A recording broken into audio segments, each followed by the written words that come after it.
La nuit est tombée, le village est silencieux, enveloppé dans une obscurité qui semble lourde, étouffante. Au centre de la ville se dresse une église, autrefois remplie d'hymnes et d'encens, aujourd'hui brisée par la violence. Ses portes pendent, brisées, son autel est dépouillé. Des soldats avaient fait irruption quelques jours auparavant, emmenant le prêtre, dispersant les hosties consacrées sur le sol de pierre froide. Les gens l'ont vu se produire. Ils ont regardé depuis leurs fenêtres closes, paralysés par la peur. Et quand les soldats sont partis, personne n'a osé rentrer dans l'église. Le Saint des Saints avait été profané. Et Jésus, caché dans l'Eucharistie, gisait abandonné sur le sol, piétiné, oublié. Personne de mort à l'exception d'une petite silhouette. Dans le calme de la nuit, le bruit de pas légers brise le silence. À peine plus qu'une ombre, un enfant se glisse à travers les portes brisées. Elle s'agenouille parmi les ruines, les yeux fixés sur ce que les autres ont rejeté comme des morceaux de pain éparpillés. Mais pour elle, ce n'était pas du pain. Ce n'était pas des symboles. Ce n'était pas un rituel vide, et c'était lui. Cette petite fille, si ordinaire, si facilement oubliée, était sur le point de faire quelque chose d'extraordinaire. Chaque nuit, elle risquait sa vie pour revenir dans cette église profanée. Chaque nuit, elle s'agenouillait en adoration, son petit cœur brûlant d'un amour bien plus grand que son âge. Et chaque nuit, elle consommait une seule hostie, silencieusement, avec révérence, déterminée à ce que Jésus ne soit pas laissé seul. C'est une histoire que l'histoire a presque oubliée. Aucune statue ne l'honorait. Aucun jour de fête ne porte son nom. Elle n'était pas une sainte visionnaire avec des foules rassemblées à son chevet. Elle n'était pas une théologienne dont les mots résonneraient à travers les siècles. Elle était simplement une enfant qui croyait de tout son cœur que Jésus était vivant dans l'Eucharistie. Le monde l'appelle Petite Lie. Mais le ciel la connaît comme quelque chose de plus, un témoin. Et nous commençons donc non pas avec les puissants ou les souvenirs, mais avec une fille dont l'histoire murmure à travers le temps, une histoire cachée dans l'ombre de la persécution. C'est l'histoire d'un enfant oublié qui a osé aimer quand tous les autres sont restés silencieux. Voici son histoire. Pour comprendre l'histoire de Petite Lie, nous devons revenir aux années sombres du passé de la Chine. C'était l'époque de la persécution féroce. Le gouvernement communiste, déterminé à effacer la religion, a envoyé des vagues de soldats dans les villes et les villages. Les églises ont été pillées, les prêtres arrêtés, les objets sacrés brisés. Ce qui avait été autrefois un lieu saint a été profané, et les fidèles ont été réduits au silence. Pour les catholiques, c'était une période de peur. La dévotion publique était dangereuse, voire mortelle. Être pris avec un chapelet ou se réunir secrètement pour la messe pouvait signifier l'emprisonnement, la torture ou pire. Les familles chuchotaient des prières derrière des portes closes, n'osant jamais laisser leurs voisins entendre. La foi n'était plus vécue ouvertement. Elle ne survivait que dans des coins cachés, fragiles mais intacts. C'est dans ce climat de peur qu'une petite fille a grandi. Son nom est perdu dans l'histoire. Nous ne la connaissons que sous le nom de Lie. Elle était petite, frêle, le genre d'enfant que la plupart des gens croiseraient sans y regarder à deux fois. Sa famille vivait simplement avec peu de plus que le travail quotidien de survie. Et pourtant, dans son petit cœur, quelque chose d'extraordinaire prenait racine. Dès ses premières années, Lie a été attirée par l'Église. Bien avant que les soldats ne la saccagent, elle se glissait à l'intérieur, s'agenouillait devant le tabernacle et chuchotait des prières trop silencieuses pour que quiconque d'autre les entende. D'autres auraient pu penser que sa dévotion enfantine n'était qu'une habitude ou un jeu, mais il y avait une lumière dans ses yeux chaque fois qu'elle parlait de Jésus dans l'hostie. Elle croyait profondément, obstinément, sans questionnement qu'il était réellement là. Quand les raids ont commencé, Lie a regardé en silence son curé se faire emmener. Elle a vu les soldats crier et le frapper, l'accusant d'empoisonner les esprits avec des superstitions. Elle s'accrochait à la robe de sa mère alors que le bruit des bottes résonnait sur les murs de l'église, tandis que les statues de Marie et des saints étaient renversées et que les vases sacrés étaient volés ou brisés. Et puis vint le moment qui lui transpercerait le cœur à jamais. Les soldats riants ont ouvert le tabernacle. Ils ont dispersé les hosties consacrées sur le sol comme des déchets. Certains ont marché dessus. D'autres s'en sont moqués. Quand ils sont partis, le corps du Christ, la présence même du Seigneur qu'elle aimait, gisait abandonné sur la pierre sale. Les villageois étaient horrifiés, mais personne n'osait rentrer dans l'église. Y retourner signifiait tout risquer, l'arrestation, l'humiliation, la mort. Alors l'église resta vide, ses portes ouvertes au vent, son sanctuaire silencieux, mais pas dans le cœur de Lee. Elle ne pouvait pas oublier cette vision. Chaque nuit, alors qu'elle était au lit, elle pensait à ces hosties blanches éparpillées et seules. Son petit cœur souffrait d'une tristesse qu'elle ne pouvait pas expliquer aux adultes autour d'elle. Jésus est là, pensait-elle. Il attend. Pourquoi personne ne va-t-il vers lui? Ses parents ont essayé de la protéger. Ils lui ont rappelé le danger. Mais la foi de Lee n'était pas un jeu d'enfant. C'était le genre de foi qui brûle tranquillement, régulièrement jusqu'à ce qu'elle consume tout. Chaque soir, après que sa famille ait pensé qu'elle dormait, Lee se glissait hors de son lit. Ses petits pas amortissaient doucement le sol. Elle s'enveloppait dans son manteau usé, ouvrait la porte juste assez pour se faufiler et disparaître dans la nuit. L'église, sombre et profanée, devint son lieu de rencontre secret. Et là, devant les hosties abandonnées, cet enfant oublié commença sa mission. Une mission qui changerait sa vie et résonnerait bien au-delà des murs de son village. L'église qui autrefois vibrait de prières était maintenant une coquille vide. Ses fenêtres brisées laissaient entrer des courants d'air froid. Le crucifix au-dessus de l'autel était accroché de travers, son visage rayé et marqué par les coups des soldats. Les bougies qui brûlaient autrefois avec dévotion gisaient écrasées sur le sol. Le silence à l'intérieur était étouffant, comme si les murs eux-mêmes étaient en deuil. Mais le plus déchirant de tout étaient les hosties éparpillées sur le sol de pierre comme des miettes jetées, piétinées par des bottes, laissées à ramasser la poussière. Les villageois avaient vu les soldats s'en moquer. Pour les soldats, ce n'était rien d'autre que des symboles de pain à détruire, des symboles d'une superstition qu'ils avaient juré d'effacer. Pour les fidèles cependant, ce n'étaient pas des morceaux de pain ordinaires. C'était le corps consacré du Christ, le cœur même de leur foi. Pourtant, la peur les retenait. Personne n'osait se pencher et les ramasser. Personne n'osait revenir. Personne sauf un enfant. Lee se glissait tranquillement dans l'église quand le village dormait.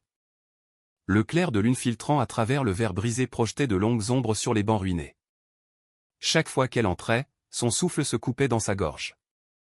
Car devant elle se trouvait une vue à laquelle elle ne pouvait jamais s'habituer, son Jésus abandonné, éparpillé sur le sol. Elle tombait à genoux, les petites mains jointes. Elle chuchotait des prières qui tremblaient d'amour et de tristesse. Jésus, tu n'es pas seul. Je suis là. Sa dévotion n'était pas dramatique, pas bruyante. C'était simple. Le genre de foi qui ne raisonne ni ne calcule, mais qui croit avec toute l'innocence d'un enfant. Elle n'avait pas de grands plans, pas de sermons à prêcher, pas d'auditoire à impressionner. Elle n'avait que de l'amour. Et ainsi, elle prit sa décision. Elle se souvenait de ce que son prêtre lui avait appris avant d'être emmenée. Que par respect, il faut recevoir l'Eucharistie avec grand soin, sans jamais se précipiter, sans jamais profaner. Consommer plusieurs hosties à la fois risquerait le manque de respect. Et ainsi, avec la sagesse d'un cœur formé par la foi, Lee résolut de prendre une hostie chaque nuit. Un acte d'amour répété fidèlement jusqu'à ce qu'il n'en reste plus d'abandonné. La première fois qu'elle se pencha, ses mains tremblèrent. Elle s'abaissa sur le sol froid, et avec une dévotion bien plus grande que son jeune âge, elle plaça l'hostie sur sa langue. Ses yeux se remplirent de larmes, ses lèvres chuchotèrent « Merci, Jésus. Je t'aime. Je ne te quitterai jamais. » Elle resta à genoux longtemps après, lui tenant compagnie en silence. Dans cette église en ruine, elle n'était plus un enfant oublié. Elle était un tabernacle de foi vivante. Quand elle partit, son cœur battait la chamade, non pas par peur des soldats, mais par émerveillement. Elle savait qu'elle reviendrait. Elle ne pouvait pas faire autrement. Car aussi longtemps que Jésus serait là, elle le serait aussi. Les villageois chuchotaient entre eux quand ils la remarquaient se faufiler dehors la nuit. Certains la pensaient imprudente, d'autres se moquaient de sa dévotion enfantine, mais personne n'essaya de l'arrêter. Peut-être voyaient-ils en elle un courage qu'ils avaient eux-mêmes perdu. Peut-être craignaient-ils ce que ses actions pourraient provoquer. Mais Lee ne vacilla pas. Nuit après nuit, elle revenait. Nuit après nuit, elle s'agenouillait en adoration. Nuit après nuit, elle consommait une seule hostie, donnant à Jésus la révérence et l'amour que le monde lui avait refusé. Chaque visite était un acte secret de défi, non pas contre les soldats mais contre le désespoir. Chaque hostie qu'elle recevait était une proclamation silencieuse. Il est toujours là. Il est toujours aimé. L'église profanée était devenue un champ de bataille. Les soldats pensaient avoir gagné en dispersant l'Eucharistie et en réduisant au silence les fidèles. Mais dans le calme, un enfant se battait avec la seule arme qu'elle avait, l'amour. Et le ciel regardait. Les nuits dans son village étaient longues et lourdes, remplies du silence malaisé qui suit la peur.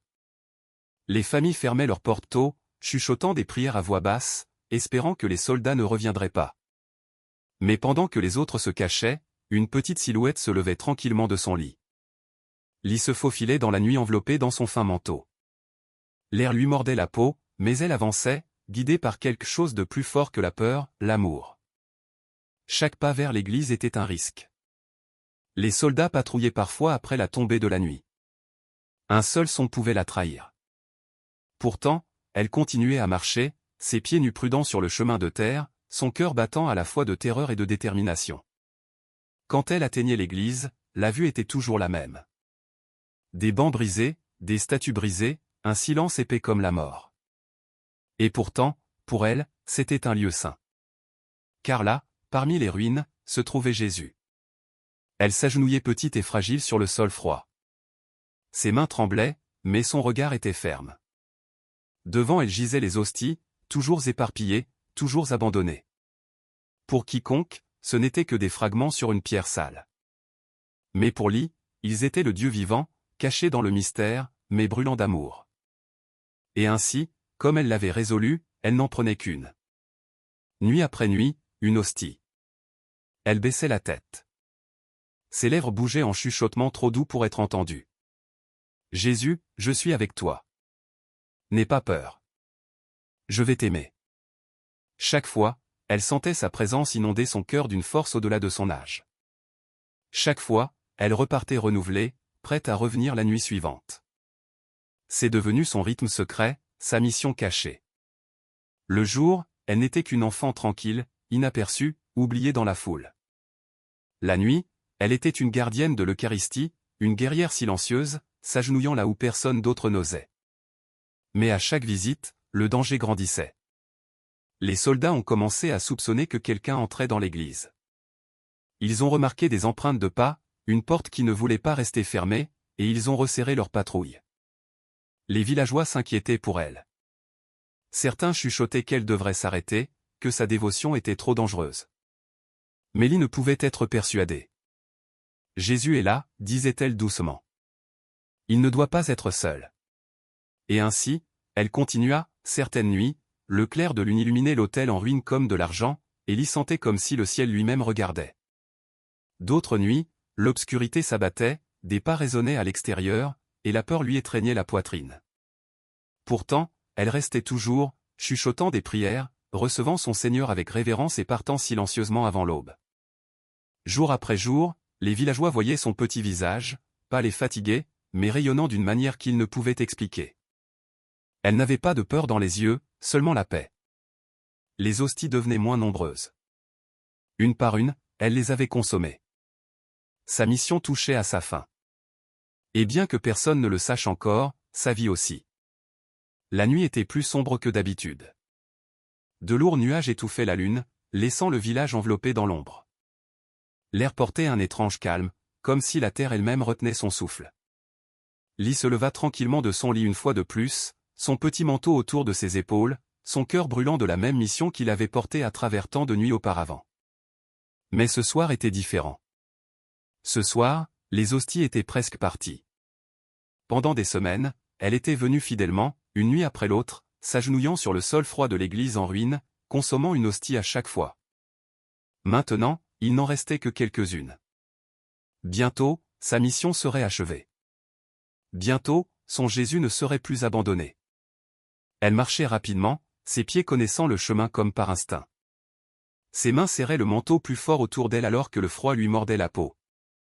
Le silence de la nuit était plus profond que jamais, mais elle n'avait pas peur. La peur avait depuis longtemps été vaincue par l'amour. Alors qu'elle entrait dans l'église, ses yeux s'adaptèrent à la faible lumière qui filtrait à travers les fenêtres brisées. La vue était familière, l'épave d'un espace sacré, les pierres jonchées de fragments, et là, toujours en attente, les hosties consacrées. Son cœur souffrait, mais elle sourit doucement.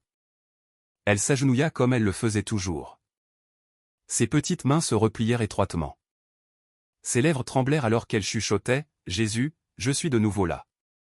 Ce soir, je viens pour toi. » Elle s'abaissa avec soin, avec révérence, et consomma une autre hostie. C'était un moment de paix, de silence, d'union. Elle ferma les yeux, submergée par la présence qu'elle aimait plus que sa propre vie. Mais cette fois, le silence se brisa. Une voix dure tonna depuis la porte. « Arrêtez. Que faites-vous ici ?» Le choc des bottes contre la pierre résonna dans l'église en ruine. Des soldats firent irruption à l'intérieur, leurs lanternes projetant des ombres sauvages sur les murs. Lee se figea, son cœur bondissant dans sa poitrine. L'hostie reposait encore sur sa langue, et elle pressa ses mains contre sa poitrine comme pour le protéger du monde. Les soldats s'approchèrent, leurs yeux se rétrécissant alors qu'ils réalisaient ce qu'elle avait fait. « Toi, » aboya l'un. « Tu es revenu ici après que nous t'ayons dit, après que nous ayons averti les villageois. » Lee leva les yeux vers eux, ses yeux grands ouverts, mais inébranlables. Sa voix était calme, mais assez claire pour que tous l'entendent. « Parce qu'il est là. » Ces mots les frappèrent comme un coup. Pendant un moment, même les soldats hésitèrent. Devant eux s'agenouillait non pas un rebelle, pas un prêtre, pas un chef, juste une petite fille fragile avec rien que sa foi. La colère remplaça leur hésitation. Un soldat jura et leva la crosse de son fusil. « Superstition » cracha Théil. « Petite idiote têtue. » Mais Lee ne broncha pas. Elle baissa la tête et chuchota de nouveau, même alors que leurs ombres se profilaient au-dessus d'elle, « Jésus, je t'aime. Je ne te quitterai jamais. » Le premier coup tomba. Elle s'effondra sur le sol, son petit corps secoué par la douleur. Pourtant, même alors, elle rampa vers l'avant, avançant vers les dernières hosties restantes sur le sol. Sa main s'étendit, tremblante, atteignant. Les soldats crièrent, leurs bottes frappant encore et encore.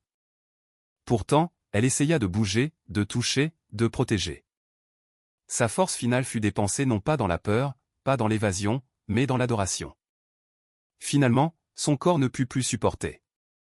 Elle resta immobile sur la pierre froide, sa petite main à quelques centimètres de l'hostie finale. Les soldats, mal à l'aise, la laissèrent là. Pour eux, c'était fini, juste une autre victime anonyme d'une guerre contre la foi. Mais le ciel savait différemment. Car dans cette église brisée, un enfant avait tout offert. Son amour avait atteint sa plus haute expression scellée dans le sang et le silence. Elle avait achevé sa mission non pas en se sauvant elle-même mais en se donnant entièrement pour celui qu'elle adorait. Quand l'aube se leva, les villageois la trouvèrent. Son corps gisait sans vie, mais son visage portait une étrange paix, presque un sourire. Et à côté d'elle, toujours intacte, gisait l'hostie finale, sa dernière prière inachevée. L'église n'était plus seulement une ruine profanée. Elle était devenue un sanctuaire de sacrifice, et Lee, la fille oubliée, était devenue une martyre de l'Eucharistie. L'aube après la mort de Lee se leva lentement sur le village, jetant sa pâle lumière sur les rues lourdes de chagrin. La nouvelle se répandit rapidement. La petite fille qui se faufilait dans l'église chaque nuit avait été attrapée. Certains chuchotaient qu'elle avait été battue, d'autres qu'elle avait été laissée pour morte. Mais lorsque les villageois entrèrent dans le sanctuaire en ruine, ils virent par eux-mêmes la vérité. Là, sur le sol de pierre froide, gisait son petit corps, fragile et immobile. Ses mains minces étaient repliées près de sa poitrine, comme si même dans la mort elle n'avait pas lâché sa prière. Son visage, meurtri et brisé, portait quelque chose de presque lumineux, un léger sourire, une paix tranquille. À côté d'elle, intacte, se trouvait l'hostie finale. Les villageois tombèrent à genoux. Des larmes coulaient sur leur visage alors qu'ils réalisaient ce qui s'était passé. Cet enfant, négligé par le monde, avait été plus courageux que tous. Nuit après nuit, alors que la peur les retenait captifs, elle avait marché vers le danger pour tenir compagnie à Jésus. Et maintenant, elle avait donné sa vie pour lui. Le silence emplit l'église, brisé seulement par des sanglots étouffés. Pour la première fois depuis des semaines, des voix s'élevèrent non pas en cris de soldats, mais en prières chuchotées à travers des lèvres tremblantes. Ce sanctuaire profané, trempé de peur, redevint un lieu de foi. Les soldats pensaient que sa mort mettrait fin à sa dévotion. Mais cela eut l'effet inverse. Son histoire s'est répandue tranquillement, d'abord parmi les villageois, puis plus loin. Ceux qui avaient vu son corps, ceux qui avaient entendu ses mots, ne pouvaient pas rester silencieux. Il parlait de la fille oubliée qui n'abandonnerait pas Jésus. Il parlait de son courage, de sa foi, de son sacrifice. Lors de rassemblements secrets, les catholiques répétaient son histoire. Les parents la racontaient à leurs enfants alors qu'ils les bordaient dans leur lit. Les prêtres la chuchotaient lors de messes cachées, leur voix tremblant d'émotion. Souvenez-vous de la petite Lie, l'enfant qui est morte pour l'Eucharistie. Les autorités voulaient qu'elle soit oubliée, effacée, mais la mémoire vécue. Pas dans les registres officiels, pas dans les monuments ou les jours de fête, mais dans le cœur des fidèles. Son témoignage n'était pas celui de sermons ou de livres. Ce n'était pas l'héritage d'érudits ou de saints dont les noms remplissent l'histoire. C'était l'héritage du silence, du simple oui d'un enfant, d'un amour assez fort pour endurer la peur et la douleur. Des décennies passèrent. Le monde évolua. Les gouvernements changèrent. Les villages se reconstruisirent. Beaucoup de ceux qui la connaissaient autrefois par son nom avaient disparu. Pourtant, son histoire continuait de faire surface comme une graine cachée qui refuse de mourir. Des missionnaires la portèrent vers l'ouest. Des écrivains la racontèrent par fragments. Des prédicateurs parlèrent d'elle comme d'une martyre eucharistique, dont le témoignage brûlait encore de mille feux bien que sa vie ait été étouffée si jeune. Et aujourd'hui, bien qu'elle reste oubliée par la plupart du monde, son histoire est devenue un phare silencieux pour ceux qui aspirent à une foi pure, simple et inébranlable. La petite fille qui s'agenouillait autrefois seule dans l'obscurité n'est plus seule. À travers le monde, dans les églises grandes et petites, d'innombrables cœurs se souviennent maintenant de son sacrifice chaque fois qu'il s'agenouille devant le tabernacle. Parce qu'en fin de compte, son histoire n'a jamais été à propos d'elle. Il s'agissait toujours de lui. Lie ne cherchait pas la gloire. Elle ne cherchait pas la reconnaissance. Elle ne cherchait que Jésus caché dans l'Eucharistie, attendant d'être aimé. Et dans cette quête, elle a tout donné. Son nom peut être perdu. Son visage ne sera peut-être jamais sculpté dans la pierre. Mais son héritage est éternel. Car chaque fois qu'une âme plie le genou devant l'Eucharistie, chaque fois qu'un cœur chuchote, je crois. Chaque fois que l'amour vainc la peur, elle est là. La fille oubliée dont le ciel se souvient. L'histoire de la petite Lie aurait pu se terminer dans le silence. Elle n'avait pas de monument, pas de jour de fête, pas d'écrit laissé derrière elle. Elle n'était pas une sainte dont le nom résonne à travers l'histoire. Elle était simplement une enfant, une fille oubliée par le monde. Son petit corps enterré sans fanfare. Sa voix réduite au silence par la violence. Et pourtant, son histoire refuse de mourir. Pourquoi? Parce qu'elle parle à quelque chose de plus profond que l'histoire. Elle parle à l'amour. Quand nous pensons au courage, nous imaginons des guerriers, des chefs, des martyrs avec des foules derrière eux. Mais le courage peut aussi ressembler à un enfant agenouillé dans l'ombre, chuchotant des prières que personne n'entend. Le courage peut être aussi petit et fragile que des pieds nus sur un chemin de terre, marchant vers le danger nuit après nuit simplement parce que l'amour l'exigeait. Lie n'était pas extraordinaire aux yeux du monde. Mais dans sa foi, elle a vu ce que les autres ont négligé. Elle croyait de toutes ses forces que Jésus était présent dans l'Eucharistie. Pas symboliquement, pas métaphoriquement, mais vraiment cette conviction a tout changé. Cela lui a donné la force de faire face à la peur, de défier un empire, de donner sa vie sans hésitation. Son témoignage est simple, mais il perce le cœur. Jésus est ici. Le monde peut se moquer. Les puissants peuvent se moquer. Même les fidèles peuvent parfois devenir tièdes.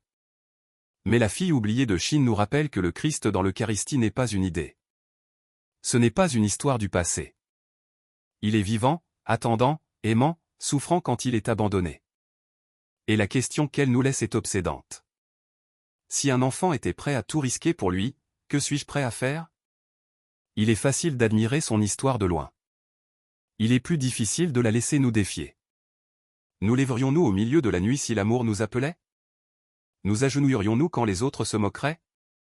Le choisirions-nous même si cela nous coûtait le confort, la réputation, voire la vie elle-même? Ce ne sont pas des questions abstraites. Ce sont les questions auxquelles Lie a répondu avec sa vie. Son histoire murmure aussi une autre vérité. Vous n'avez pas besoin d'être puissant, riche ou reconnu pour laisser un héritage. Vous n'avez pas besoin d'être rappelé par le monde pour être rappelé par le ciel. Dieu voit les actes cachés d'amour que personne d'autre ne remarque. Il chérit les petits sacrifices, les prières chuchotées, les dévotions inaperçues. La foi de Lee n'a pas été diffusée sur une scène. Elle a été vécue dans l'ombre. Et pourtant, son amour a brillé plus fort que la haine de ses persécuteurs. Alors ce soir, quand vous passerez devant une église, quand vous verrez la lueur tranquille d'une lampe de tabernacle, souvenez-vous d'elle. Souvenez-vous de la petite fille qui a marché seule dans le danger nuit après nuit parce qu'elle refusait de laisser Jésus être oublié. Souvenez-vous de l'enfant qui a vu non pas seulement du pain sur le sol d'une église en ruine, mais le Dieu vivant qu'il aimait. Et laissez son histoire remuer quelque chose en vous. Parce que la vérité est que sa mission n'est pas terminée. Elle l'a adoré. Elle l'a consolé.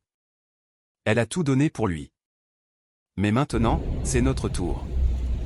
Quand nous nous agenouillons devant l'Eucharistie, nous nous agenouillons avec elle. Quand nous chuchotons, je crois. Notre voix rejoint la sienne. Quand nous choisissons l'amour plutôt que la peur, nous continuons le témoignage qu'elle a commencé. Le monde ne se souviendra peut-être pas de son nom, mais le ciel s'en souvient. Et ce soir, vous vous souvenez aussi.